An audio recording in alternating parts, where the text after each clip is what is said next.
Vi skal undersøge vinkler ved cirklen, og jeg har valgt at kigge på forholdet mellem korte tangentvinklen og centervinklen. Vi skal have konstrueret en cirkel, som har et midtpunkt A.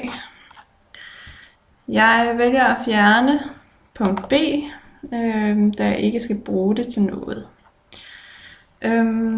Vi sætter et nyt punkt på cirkelperiferien, og det skal være det her punkt, som vores tangent skal tangere cirkelperiferien i.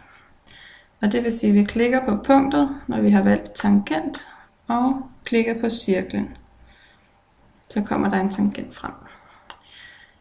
Så afsætter vi et nyt punkt på cirkelperiferien, som skal være den anden ende af vores korte, som vi laver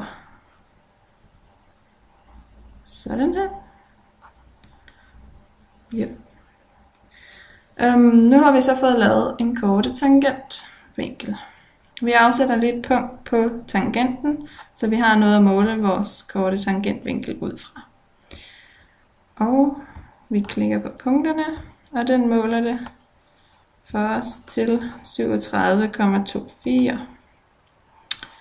Den vil vi gerne have i en anden farve.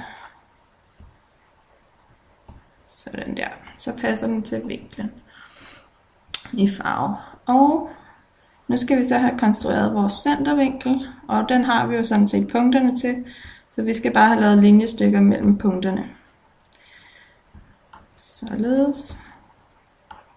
Og dem kunne vi jo sådan set også lige farve i en anden farve, så det er lidt tydeligere. Der. Og den her vinkel skal vi så også have målt op, vores centervinkel. Og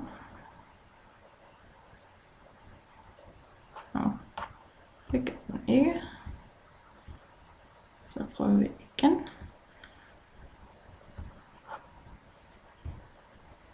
Sådan der.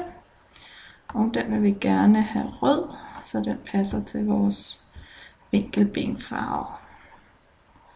Sådan der. Nu skal vi så have set på forholdet mellem den her centervinkel og korte tangentvinklen. Og det gør vi så ved, at vi hiver i nogle af de her punkter. Jeg vælger så at hive i D, indtil der kommer nogle spændende tal frem, hvor vi kan se et forhold. Det kunne vi så for eksempel her, hvor at den lander på 100,27 i centervinklen og 50,13 i korte tangentvinklen. Og det viser os jo sådan set, at korte tangentvinklen er halvt så stor som den bue centervinklen spænder over. Det er altså den her bue, der går mellem D og over til C. Så det er ligesom forholdet mellem de her to vinkler.